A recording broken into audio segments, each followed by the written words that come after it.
Hello students, myself Himanshu and today we will study the next method of separation of components of mixture कि अगर हमने mixtures के component को separate करना है तो उसके लिए हम पहले भी मेथड्स पढ़ चुके हैं, बट आज हम पढ़ेंगे नेक्स्ट किस मेथड से हम जो कंपोनेंट्स हैं मिक्सचर के उनको सेपरेट कर सकते हैं.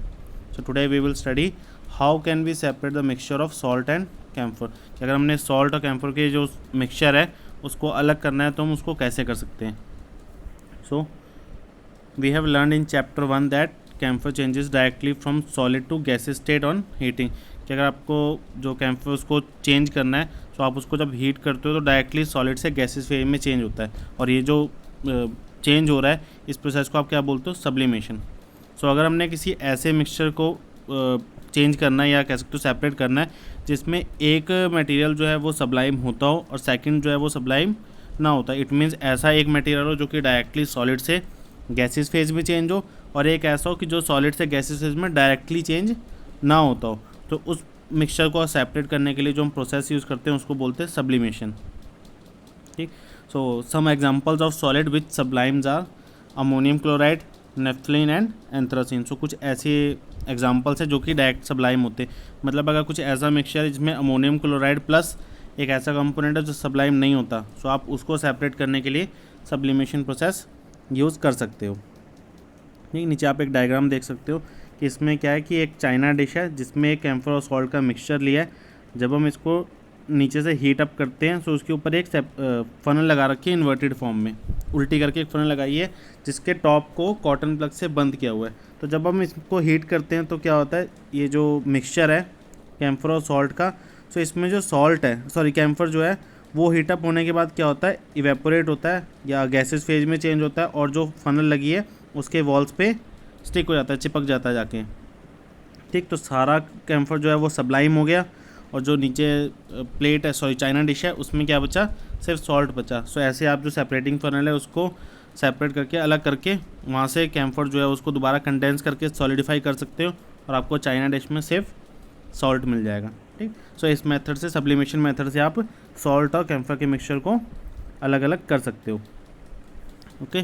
सो now next method is in the dye is black ink is a single colour. क्या जो डाई होती है उसमें सिर्फ जो ब्लैक इंक है वो एक सिंगल कलर होती है, उसके अलावा और कोई इंक नहीं हो सकती. ठीक. सो उसके लिए हम एक एक्टिविटी परफॉर्म करते हैं. Now take a thin strip of a filter paper. हमने फिल्टर पेपर लिया, उसको एक बहुत पतली सी स्ट्रिप कट कर ली. Now draw a line on it using a pencil approximately 3 centimetre above the lower edge. ठीक. अब जैसे आप देख सकते हो कि नीचे जो डायग्राम में ए पार्ट है उसमें क्या किया है, नीचे से 3 सेंटीमीटर छोड़ के एक लाइन बनाई है with the help of a pencil. ठीक. Now put a small drop of ink water soluble that is from a sketch pen or a fountain pen. ऐसी इंक जो कि वाटर सॉल्युबल हो, हमने एक ड्रॉप उस पेपर पे लगानी. अब कहाँ पे उस ड्रॉप जो है वो कहाँ पे हम मार्क करेंगे, at the centre of the line let it dry. जो हमने लाइन बनाई थी 3 सेंटीमीटर अबव फ्रॉम बॉटम, सो अपने उस लाइन के बिल्कुल सेंटर पे एक ड्रॉप इंक जो कि वाटर सॉल्युबल हो वो हमने मार्क कर देनी है. ठीक है. और उसके बाद जो फिल्टर पेपर है उसको ड्राई होने के लिए छोड़ देंगे. Now lower the filter paper into a jar, glass or beaker test tube containing the water so that the drop of ink on a paper is just above the water level. सो आप second diagram जो है उसमें देख सकते हो कि जिस paper को हमने पहले रेडी किया था इंक लगा के, अब हम क्या कर रहे हैं, उस पेपर को एक जार या बीकर कुछ भी ले सकते हो जिसमें पानी है, हमने उसमें डिप किया. और कहाँ तक डिप करना है, जहाँ तक जो इंक है जस्ट वो वाटर लेवल के पास तक पहुँच जाए. ठीक. Now watch carefully as the water rises up on the filter paper, record your observations. अब देखोगे अगर आप जो पेपर है उसको पानी में डिप करते हो, नॉर्मल पेपर भी आप ले सकते हो, अगर आप पानी में उस पेपर को डिप करते हो तो आप देखते हो धीरे धीरे जो पेपर है वो ऊपर तक गीला हो जाता है. चाहे वो पेपर सारा पानी के अंदर डिप नहीं हो रहा, but still after some time आप देखोगे जो सारा पेपर है वो गीला हो गया. सो इट मीन्स एक क्या प्रोसेस हो रही है कि जो वाटर है वो धीरे धीरे उस पेपर पे ऑब्जर्व हो रहा है कि पेपर जो है वाटर को सक कर रहा होता है. ठीक. सो उसी ऑब्जर्वेशन पे बेस्ड है कि अगर आप इसमें पेपर जो है उसको डिप करोगे जहाँ तक इंक लगी है उससे जस्ट बिलो तक, ठीक है, तो क्या होगा, धीरे धीरे जो पेपर है वो पानी को ऑब्जर्व करेगा और जो इंक है वो उस पानी के साथ मिक्सअप होनी शुरू हो जाएगी. ओके. तो ये जो आपने एक्सपेरिमेंट किया, अगर आप इस एक्सपेरिमेंट को करते हो तो और क्या क्या क्वेश्चन जो आपके माइंड में अराइज हो सकते हैं. What do you observe on the filter paper as the water rises on it, आप क्या देखोगे, जो इंक है वो धीरे धीरे उस वाटर के साथ मिक्स हो रही है। So do you obtain different colours on the filter paper strip, क्या आपको डिफरेंट कलर मिलेंगे फिल्टर पेपर स्ट्रिप पे, ठीक। अब इंक अगर उसमें डिजॉल्व हो रही है, जैसे जैसे इंक डिजॉल्व होगी वैसे वैसे वो लाइट होती जाएगी, सो आपको डिफरेंट कलर मिल सकते हैं, ठीक। Now what according to you can be the reason for the rise of colour spot on the filters on the paper strip, कि क्या क्या रीज़न हो सकते हैं। अब देखो हम रीज़न देखते हैं। Now the ink that we use has water as a solvent, हमें पता है कि जो इंक हम यूज़ करते हैं उसमें एक कलर होता है, ठीक है, और एक सॉल्वेंट पार्ट होता है that is water, and the dye is soluble in it, as the water rises on the filter paper it takes along with it the dye particle, कि जैसे जैसे जो वाटर है अगर वो फिल्टर पेपर पे ऊपर की तरफ जाता है, हमें पता है कि ऐसा तो है नहीं कि पानी directly from bottom to top सब कुछ गीला कर देगा उस पेपर को, नहीं ऐसा नहीं होता ना, कि फ्रॉम बॉटम वो धीरे धीरे ऊपर जाता है, पहले नीचे से हाफ पेपर गीला हो जाएगा, फिर धीरे धीरे और ऊपर तक गीला होगा। तो जब वाटर नीचे से ऊपर की तरफ जाता है तो जो डाई लगी है उस वाटर पेपर पे, सॉरी उस फिल्टर पेपर पे, सो वो डाई वाटर में सॉल्युबल होती है और धीरे धीरे जो पार्टिकल्स हैं उस डाई के वो भी वाटर के साथ ऊपर जाते हैं, ठीक है। अब जो डाई के पार्टिकल जो वाटर में ज़्यादा सॉल्युबल होंगे वो जल्दी उस वाटर में मिक्सअप होंगे, और जो सबसे पहली लेयर वाटर की ऊपर जा रही है वो उसके साथ ही ऊपर जाना शुरू हो जाएंगे। फिर अनदर पार्टिकल जो कि थोड़े कम सॉल्युबल हैं वो धीरे धीरे मिक्स होंगे, देन वो भी ऊपर जाएंगे, ठीक। सो ऐसे आप देखोगे जो सबसे ऊपर जो वाटर की लेयर पहुंचेगी या सबसे टॉप मोस्ट जो पेपर होगा उस पर कलर डिफरेंट होगा, उसके बॉटम पे कलर डिफरेंट होगा, और नीचे आओगे तो कलर डिफरेंट हो जाएगा। सो आप देखोगे जो पेपर है उस पर डिफरेंट डिफरेंट कलर के स्ट्रिप्स बन जाएंगी। अब ये डिपेंडेंट किस कारण ये स्ट्रिप्स बनेंगी, वो डिपेंड करता है कि जो डाई है उसकी वाटर सॉल्युबल कैपेसिटी कितनी है, वो डाई कितनी जल्दी वाटर में सॉल्युबल है या कितनी जल्दी वाटर में मिक्सअप हो जाता है, ठीक है।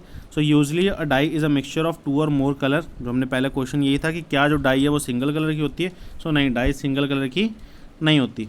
The coloured component that is more soluble in water rises faster and in this way a colour gets separated, तो जो ज़्यादा सॉल्युबल होता है वो जल्दी मिक्सअप हो जाता है और जल्दी ऊपर चला जाता है पानी के साथ साथ पेपर को गीला करते हुए, ठीक। No this process of separation of components of a mixture is known as chromatography, जो इस प्रोसेस जिससे हम देखते हैं कलर के स्ट्रिप बेसिस पे हम इसको डिफ्रेंशिएट कर रहे हैं, सो इस प्रोसेस को या इस सेपरेशन प्रोसेस को बोलते हैं क्रोमेटोग्राफी, ठीक।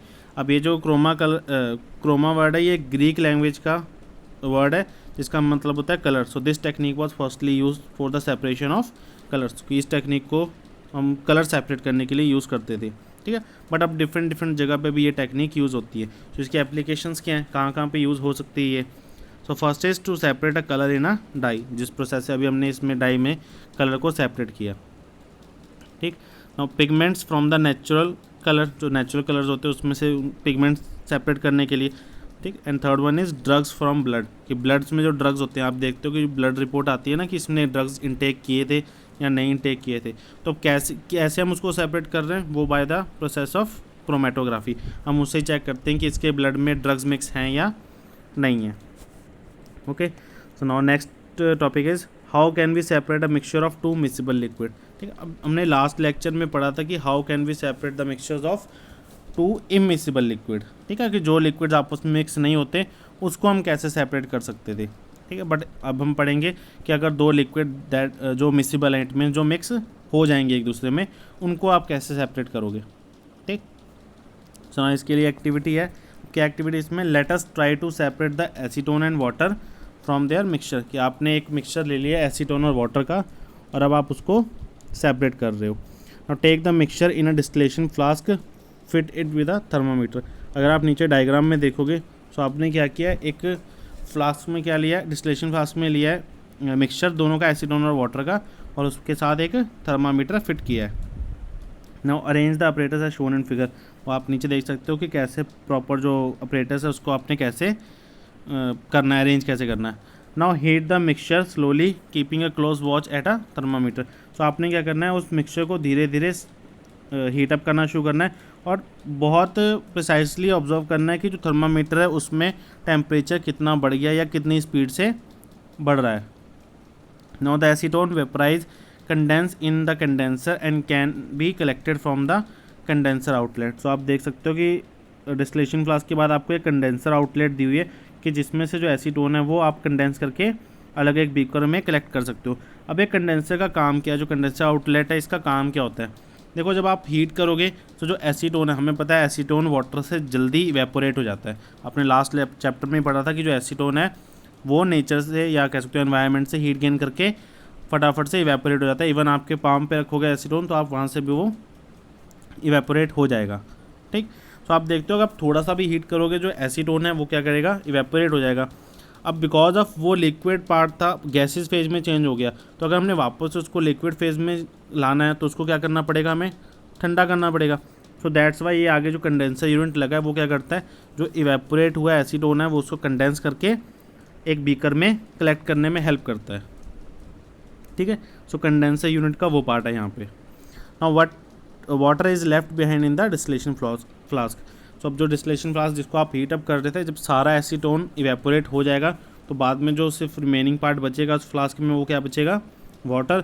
और आपने साइड पे जो दूसरा बीकर रखा है उसमें आपने क्या कलेक्ट कर लिया, एसीटोन। अब हमने एसीटोन और वाटर के मिक्सचर को ही अलग करना था, सो हमने इस प्रोसेस से इसको अलग कर लिया। अब बिकॉज ऑफ यहाँ पे हम कौन सा फ्लास्क यूज़ कर रहे हैं, डिस्टिलेशन फ्लास्क, तो इस प्रोसेस को आप बोलते हो या इस मेथड को आप बोलते हो डिस्टिलेशन। ठीक है, और this method is called distillation. Now it is used for the separation of components of mixture containing two miscible liquids that boil without decomposition and have sufficient difference in their boiling point. अब जो distillation process है वो हम सिर्फ तब या उन liquids के सेपरेशन के लिए यूज़ कर सकते हैं जब उन लिक्विड्स के बॉइलिंग पॉइंट में ज़्यादा डिफरेंस हो। अब ऐसे अगर दो लिक्विड है जिनके बॉइलिंग पॉइंट में बहुत ज़्यादा डिफरेंस नहीं है, सो उस टाइम पे आप सिंपल डिस्टिलेशन प्रोसेस जो है वो यूज़ नहीं कर सकते। ठीक है, सो अगर आपके पास ऐसा कोई लिक्विड है जिसके जो बॉइलिंग पॉइंट्स हैं वो बहुत ज़्यादा क्लोज है, तो उसके लिए आप जो मेथड यूज़ करते हो उसको बोलते हैं फ्रैक्शनल डिस्टिलेशन।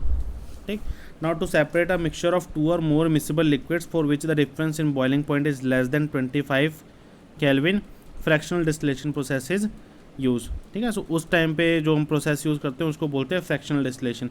अब ऐसे कोई भी दो लिक्विड्स हैं जिनके बॉइलिंग पॉइंट में 25 केल्विन से कम डिफरेंस है, सो उस टाइम पे आप जो प्रोसेस यूज़ करोगे वो होगी फ्रैक्शनल डिस्टिलेशन। अगर 25 केल्विन से ज़्यादा है तो नॉर्मल डिस्टिलेशन प्रोसेस से आप उसको सेपरेट कर सकते हो। ठीक, अब फ्रैक्शनल डिस्टिलेशन आपने पढ़ा होगा कि हम जो पेट्रोलियम होता है उसके जो प्रोडक्ट्स होते हैं लाइक पेट्रोल, डीजल, कैरोसिन, इन सब को अलग करने के लिए हम एक प्रोसेस यूज़ करते हैं जिसको आप बोलते हो फ्रैक्शनल डिस्टिलेशन। ठीक, for example the separation of different gases from air and different fractions from petroleum product etcetera we use fractional distillation. Now the apparatus is similar to that of the simple distillation except that a fractionating column is fitted in between the distillation flask and condenser. So आप अगर पिछला diagram आपके mind में है तो आप देख सकते हो कि उसमें हमने क्या किया था, सिर्फ एक डिस्टिलेशन फ्लास्क और दूसरी तरफ एक बीकर लिया था और बीच में एक कंडेंसर था। ठीक, but in case of fractional distillation जो डिस्टिलेशन फ्लास्क है उसके ऊपर आप एक फ्रैक्शनेटिंग कॉलम भी लगाते हो। आप डायग्राम में देख सकते हो कि जो डिस्टिलेशन फ्लास्क है उसके ऊपर पहले थर्मामीटर लगा था पिछले डायग्राम में, बट यहाँ पे आपको बीच में एक और भी फ्रैक्शनेटिंग कॉलम भी यूज़ किया गया है। नाउ फ्रैक्शनेटिंग कॉलम है क्या? A simple fractionating column is a tube packed with a glass beads. These beads provide surface for the vapours to cool and condense rapidly as shown in figure. ठीक, अब जो ये glass beads है क्या करती हैं, पीछे तो हमने ठंडा करने के लिए सिर्फ कंडेंसर लगाया था। ठीक, but in case of fractional distillation जो फ्रैक्शनेटिंग फ्लास्क है वो भी काम करती है उस जो भी चीज़ वेपोरेट हुई है उसको कंडेंस करने में या उसको ठंडा करने के लिए। ठीक है, सो जल्दी ठंडा हो जाएगा तो आपको जल्दी वो जो प्रोडक्ट है वो ठंडा होकर मिल जाएगा। और टेम्परेचर बढ़ेगा सो नेक्स्ट प्रोडक्ट मिलेगा आपको, और टेम्परेचर बढ़ेगा तो नेक्स्ट प्रोडक्ट मिलेगा। सो इससे क्या होता है, जब जल्दी कोई चीज़ ज़्यादा जल्दी ठंडी हो रही है तो उससे क्या होता है वो जल्दी सेपरेट हो जाएगी। ठीक, सो अगर आपके पास टेम्परेचर डिफरेंस कम भी है तो भी आप चीज़ों को सेपरेट कर सकते हो with the help of this method, and this method is known as fractional distillation. ठीक है, सो आज जो हमने मेथड्स पढ़े हैं वो सबसे पहला जो हमने मेथड पढ़ा था उसमें क्या किया था, सब्लिमेशन प्रोसेस से उसको सेपरेट किया था कैम्फर और सॉल्ट के मिक्सचर को। और सेकंड मेथड हमने पढ़ा था जिसमें हमने डाई के कलर्स को सेपरेट किया था। अब उस कलर्स को सेपरेट करने की जो टेक्निक थी उसको हम क्या बोलते हैं, क्रोमेटोग्राफी। ठीक है, एंड जो थर्ड हमने प्रोसेस आज पढ़ी उसमें क्या था कि टू मिक्सिबल लिक्विड्स के मिक्सचर को आपने कैसे सेपरेट करना है। तो उस प्रोसेस के लिए इस सेपरेशन के लिए जो प्रोसेस है उसको आप क्या बोलते हो, डिस्टिलेशन। ठीक है। एंड डिस्टिलेशन प्रोसेस जो है वो टेम्परेचर बेस्ड होती है कि उसको टेम्परेचर हीट देने के बाद आप उसको अलग अलग पार्ट्स में डिवाइड करते हो एक मिक्सचर को, ठीक।